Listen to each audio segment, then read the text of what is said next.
Hello friends, आज हम लोग फर्स्ट वर्ल्ड वार के बारे में विस्तार पूर्वक से देखेंगे, यानी प्रथम विश्व युद्ध के बारे में।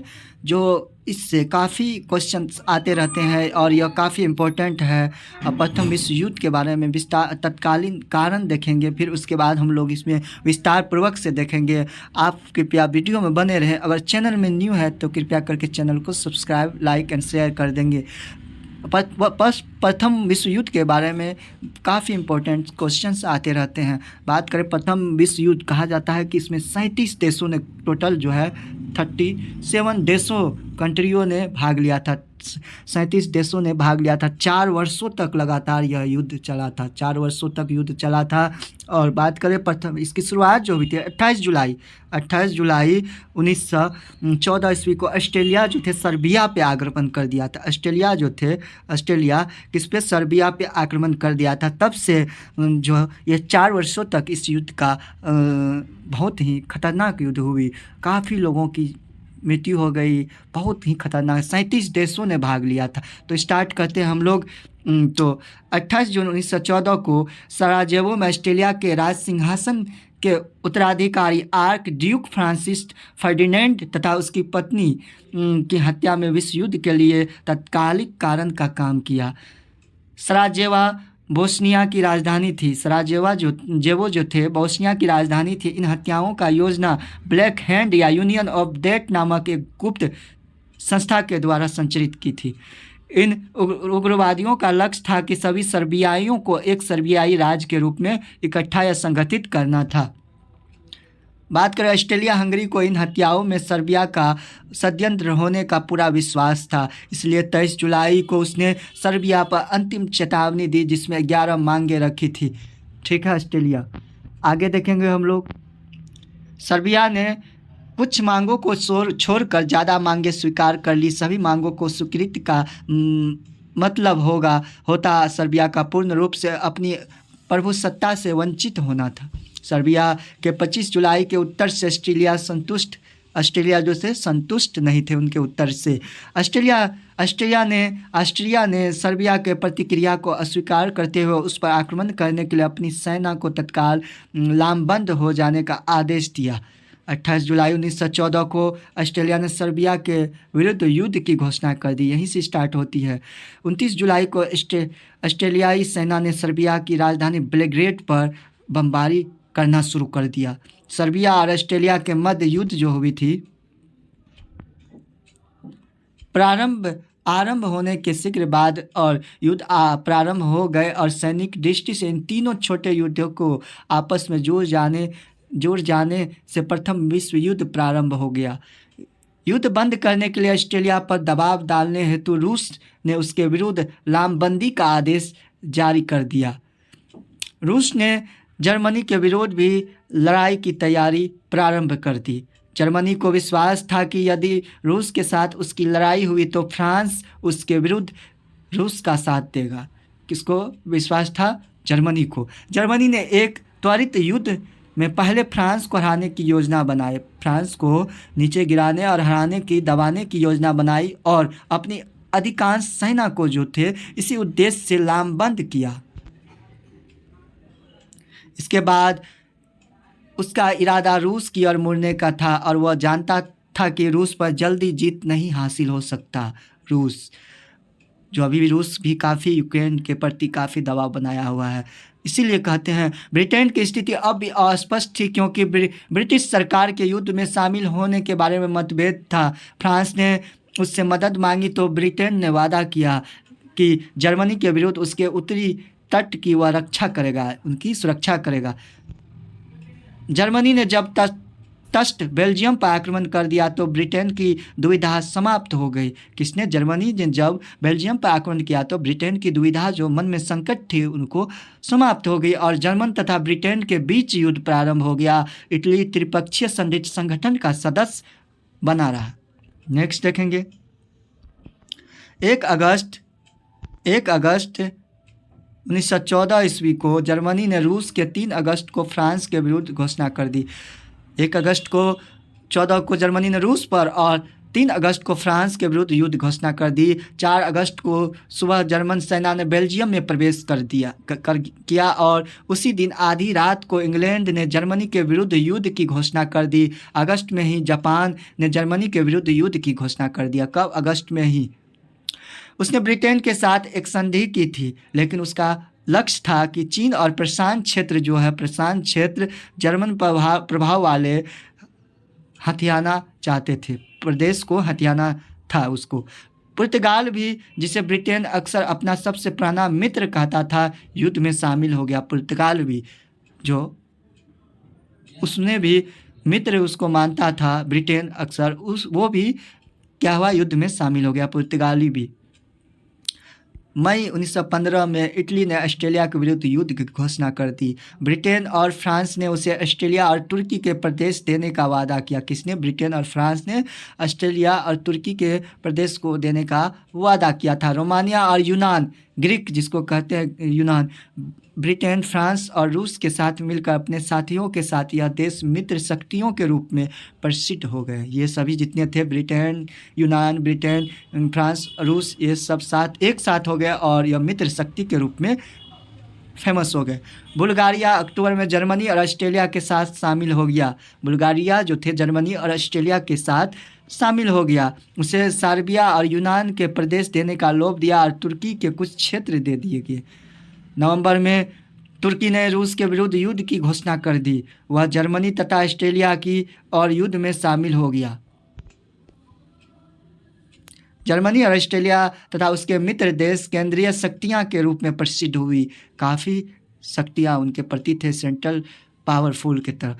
अप्रैल 1917 में संयुक्त राष्ट्र अमेरिका मित्र शक्तियों की ओर से युद्ध में शामिल हो गया। यूएसए भी लास्ट में अप्रैल में जो है मित्र शक्ति ब्रिटेन और यूनान, इन सब के, फ्रांस के अंदर शामिल हो गया। युद्धरत देशों की संख्या कुल मिलाकर 27 तक पहुंच गई। टोटल जो थे 27 तक अभी तक पहुंच गया। इस लड़ाई के लिए लगभग 6.5 करोड़ सैनिकों को लामबंद किया गया। इसमें से 4.2 करोड़ से अधिक मित्र शक्तियों द्वारा और 2.2 करोड़ से अधिक केंद्रीय शक्तियों द्वारा लामबंद किए गए थे।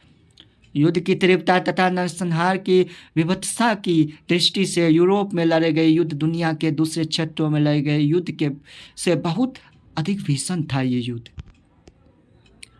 यूरोप के पश्चिमी मोर्चे पर युद्ध का प्रारंभ उस समय हुआ जब जर्मन सेना ने बेल्जियम को तेजी से लांघते हुए दक्षिण फ्रांस में प्रवेश किया। सितंबर के आरंभ में जर्मन सेना पेरिस के बहुत पास तक पहुंच चुकी थी। फ्रांसीसी सेना अल्सास लॉरेन ने प्रवेश करने के इरादे से फ्रांस जर्मनी सीमा पर पहुंच गए। कहाँ? फ्रांस और जर्मनी सीमा पे पहुंच गए थे। जर्मन सेना को उम्मीद थी कि वह फ्रांसीसी सेना को घेर लेगी और इसी क्रम में बढ़ते हुए विजय प्राप्त कर लेगी। अल्सास लॉरेन ने वापस लौटती हुई फ्रांसीसी सेना ब्रिटिश सेना के साथ होकर मार्न का युद्ध, यह युद्ध मार्न नदी के निकट लड़ी गई थी जो जर्मन सेना से भिड़ गई। दोनों पक्ष 4 वर्षों तक वहां डटे रहे, लेकिन कोई किसी को अपने मोर्चे से पीछे नहीं हटा पाया। यानी एक ही जगह अटके रहे 4 वर्षों तक। कितनी भयावह युद्ध थी, काफ़ी दिक्कतें वाली सामनाएं थी। स्विट्जरलैंड से लगी फ्रांस की दक्षिण सीमा से लेकर उसके उत्तरी तट तक सैकड़ों किलोमीटर दूरी में दोनों ओर से खोदे गए खंडकों और कंटीले तार के पीछे दोनों सेनाएं मोर्चे लगाकर बैठ गई। दोनों और घायलों की संख्या लगातार बढ़ती जा रही थी। बम, बारूद, रॉकेट सभी चलते जा रहे थे। 1915 ईस्वी में सफलता की आशा से जर्मनी ने जहरीली गैस का प्रयोग आरंभ किया। काफ़ी खतरनाक गैस। 1916 ईस्वी में ब्रिटेन ने हाल ही में आविष्कृत टैंक कहे जाने वाले युद्ध वाहनों का प्रयोग प्रारंभ किया, लेकिन दोनों में से किसी की तकनीक का कोई प्रभाव नहीं पड़ा। दोनों पक्षों के जितने सैनिक मर जाते थे उतने पुनः नई भर्तियों से जुटा लिए जाते थे, क्योंकि 4 वर्षों का युद्ध था। समझ सकते हैं। 1915 ईस्वी में रूसी सेना को पराजय का सामना करना पड़ा और केंद्रीय शक्तियों की सेना रूसी साम्राज्य के कई प्रदेशों में प्रवेश कर गई। 1916 ईस्वी में रूस ने दूसरा हमला प्रारंभ कर दिया, जिसे विफल कर दिया गया। 1917 ईस्वी की अक्टूबर क्रांति के बाद रूस युद्ध से अलग हो गया। 2 मार्च 1918 ईस्वी उसने जर्मनी के साथ ब्रेस्ट लिटोवस्ट की संधि पर हस्ताक्षर किए। रूस द्वारा लामबंद किए गए कुल 1.2 करोड़ सैनिकों में से 17 लाख मारे जा चुके थे, 50 लाख घायल हो गए थे और लगभग 25 लाख या तो गुम हो गए थे या बंदी बना लिए गए थे। देख सकते हैं आप लोग। अब हम लोग यूरोप से बाहर युद्ध का फैलाव कैसे हुआ उनके बारे में देखेंगे। यूरोप से बाहर कुछ बड़ी लड़ाइयाँ उत्तरी अफ्रीका और पश्चिमी एशिया में लड़ी गई।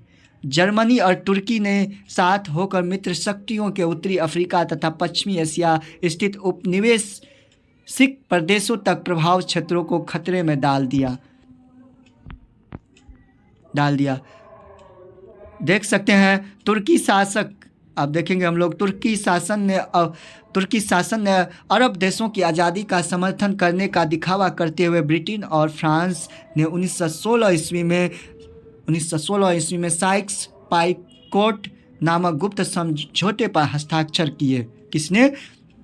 ब्रिटेन और फ्रांस ने। 1917 ईस्वी में ब्रिटिश सरकार ने फिलिस्तीन में यहूदी लोगों के लिए स्वराष्ट्र की स्थापना के लिए स्वयं को प्रतिबद्ध कर लिया।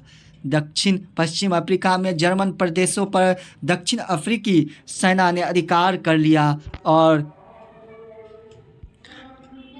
टोगोलैंड पर ब्रिटिश तथा फ्रांसीसी फौजों ने कैमरून पर ब्रिटिश, फ्रांसीसी तथा बेल्जियम सेनाओं ने आधिपत्य स्थापित कर लिया।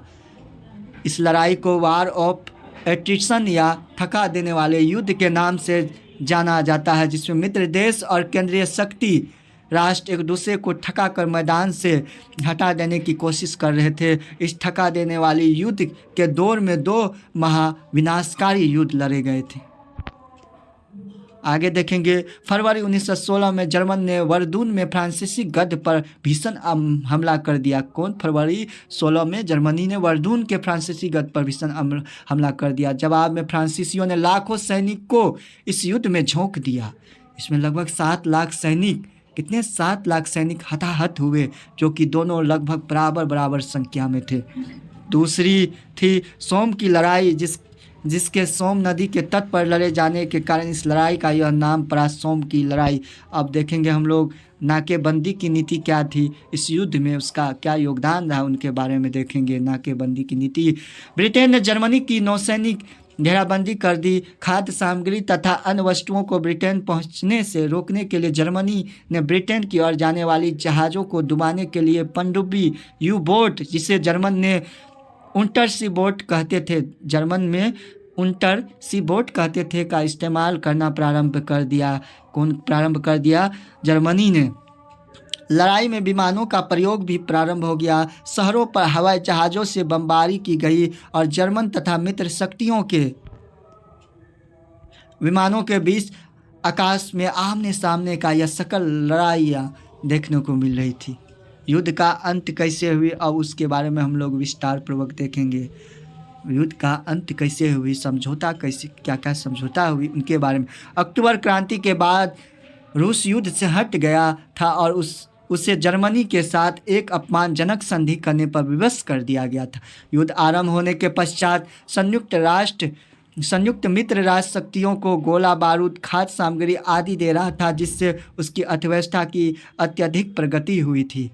इसी बीच सभी प्रमुख युद्धरत देशों की नागरिक आबादी तथा सैनिकों में असंतोष की आग सुलग रही थी। रूसी सम्राट का पहले से ही राज्याभिषेक हो चुका था। केंद्रीय शक्तियों के नाम से जाने जाने वाले देशों में असंतोष की बहुत व्यापक था, यानी संतुष्टि नहीं थी। जर्मन तथा ऑस्ट्रेलियन हंगरी में अधीनस्थ राष्ट्रों के सैनिकों ने बड़े पैमाने पर सेना छोड़कर भागना प्रारंभ कर दिया। देखिए, जर्मन तथा ऑस्ट्रेलिया हंगरी में जो अधीनस्थ राष्ट्रों के सैनिक जो थे, वो बहुत पैमाने पर सेना में जॉब को छोड़ के भागना प्रारंभ कर दिया। जुलाई 1918 के मध्य में युद्ध का रुख जर्मनी के खिलाफ जाने लगा था। जर्मनी ने पश्चिमी मोर्चे पर कई आक्रमण करके मित्र शक्तियों को भारी नुकसान पहुंचाया था। जुलाई का महीना आते आते इसके आक्रमणों को रोक दिया गया और मित्र शक्तियों ने प्रत्याक्रमणों का दौर प्रारंभ कर दिया। इस बीच मित्र शक्तियों की सेनाएं रूस में भी हस्तक्षेप करने लगी थी। पूर्व में हजारों जापानी सैनिक जिसको साइबेरिया में घुस गए और हस्तक्षेप का यह दौर तो युद्ध की समाप्ति के बाद तक चला, लेकिन इस बीच केंद्रीय शक्तियों की हार की शुरुआत हो गई थी। 29 सितंबर 1918 को बुल्गारिया ने आत्मसमर्पण कर दिया। अक्टूबर के अंत तक उस्मानिया साम्राज्य के अस्तित्व का भी अंत हो गया। ऑस्ट्रिया हंगरी साम्राज्य की अधिकांश जातियां जैसे चेक, पोल, युगोस्लाव तथा हंगेरियाई अपनी अपनी आज़ादी की घोषणा कर चुके थे। ये सभी जाति थे, वहाँ के कास्ट थे, घोषणा कर चुके थे। 3 नवंबर को जर्मनी ने नवंबर को जर्मनी ने क्रांति प्रारंभ हो गई और 9 नवंबर को जर्मनी के सम्राट ने सिंहासन त्याग दिया और भागकर हॉलैंड चला गया। 10 नवंबर को जर्मनी की नई सरकार ने युद्ध विराम संधि पर हस्ताक्षर कर दिए और 11 नवंबर 1918 के दिन 11 बजे प्रथम विश्व युद्ध समाप्ति हो गई। किसकी हस्ताक्षर के बाद? जर्मनी के नई सरकार के हस्ताक्षर के बाद। युद्ध में भीषण नरसंहार हुआ। जो 63 करोड़ सैनिक लामबंद किए गए थे, उनमें से लगभग 90 लाख मारे गए थे और 2.2 करोड़ घायल हुए थे सैनिक। देख सकते हैं कितनी क्षति हुई थी देश पे, विश्व पे। लगभग 37 देशों ने वार किया था। समझ सकते हैं प्रथम वर्ल्ड वार कितना भयावह थी, काफ़ी नज़ारा खतरनाक थे। इस तरह से हमारे वर्ल्ड पे इतने बड़े असर हुए, देख सकते हैं। इस तरह से अगर आप चैनल में हैं, न्यू है, तो कृपया करके इस चैनल को सब्सक्राइब कर दें। Thanks for watching.